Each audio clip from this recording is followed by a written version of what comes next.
రాష్ట్ర రాజకీయాల్లో అందరూ మెచ్చుకునే నాయకుడు, భారతీయ రాష్ట్ర సమితి పార్టీలో అత్యంత కీలకమైన నాయకుడు హరీష్ రావు గారు. అసెంబ్లీలో కేసీఆర్ గారు 2 రోజులు అడుగుపెట్టడం కార్యకర్తలకి అలాగే అభిమానులకి ఊహించని షాకింగ్ న్యూస్. పార్టీ ఓడిపోవడంతో అందరూ ఒక్కసారిగా నాయకులందరూ తలకిందులు అయ్యారు. ఒకటనుకుంటే మరొకటి అయిందేంట్రా బాబు అని పార్టీ శ్రేణులు గుసగుసలాడుతున్నారు. పార్లమెంట్ ఎన్నికల్లో ఒక్క సీటు కూడా దక్కించుకోకపోవడం చూస్తుంటే ప్రజలు భారతీయ రాష్ట్ర సమితి పార్టీని మర్చిపోయారా అన్న సందేహం కూడా మొదలైంది. ఒక్కొక్కరిగా పార్టీకి రాజీనామా చేసి అధికారంలోకి వచ్చిన కాంగ్రెస్ పార్టీకి మొగ్గు చూపడం మామూలే. కానీ కష్టకాలంలో అండగా ఉండాల్సిన వాళ్ళు ఇలా నమ్మక ద్రోహం చేస్తారు అనుకోవలేదు అని పార్టీ శ్రేణుల మాట.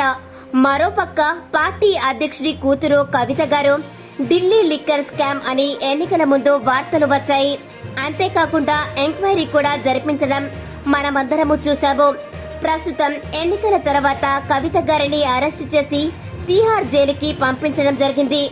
ఎంత ప్రయత్నించినా సరే బెయిల్ రాకపోవడం విడ్డూరం. పార్టీ శ్రేణుల్లో కూడా కవిత గారి వలన కూడా ఓటమి చెందాము అన్న భావన కలగడం విశేషం. ఇక పార్టీ పెద్దలు కవిత గారిని బయటకు తీసుకువచ్చే మార్గం ఏమిటా అని ఆలోచిస్తున్నట్లుగా అనిపించడం లేదు. కానీ ప్రజల మాట ఏమిటంటే ఈ సింపతిని అడ్డం పెట్టుకొని కాస్తైనా ప్రజలలో గట్టిగా నిలబడాలి, మేము ఉన్నాము, మా పార్టీ ఇంకా ఉంది, నిరూపించుకుంటున్నారేమో అన్న భావన ప్రజలకి కలుగుతుంది.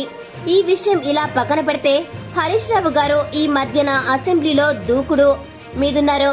మరోపక్క తనదైన శైలిలో కేటీఆర్ గారు ముందుకు సాగుతున్నారు.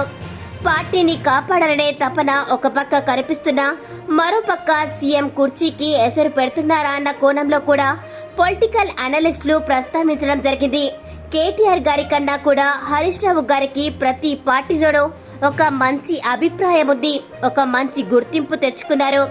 రాజకీయాల్లో కాకపోతే వారసుడిని కాదని అల్లుడిని ఎంచుకుంటారా లేదా అనేది పెద్ద ఛాలెంజ్.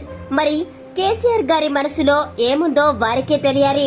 ప్రస్తుతం కాంగ్రెస్ ని పడగొట్టి మళ్లీ భారతీయ రాష్ట్ర సమితి పార్టీని, కేసీఆర్ గారిని మళ్లీ అధికారంలోకి తీసుకువచ్చే బాధ్యత కేటీఆర్ గారు అలాగే మరోపక్క హరీష్ రావు గారు భారీ స్థాయిలో ప్రయత్నాలు చేస్తున్నారు.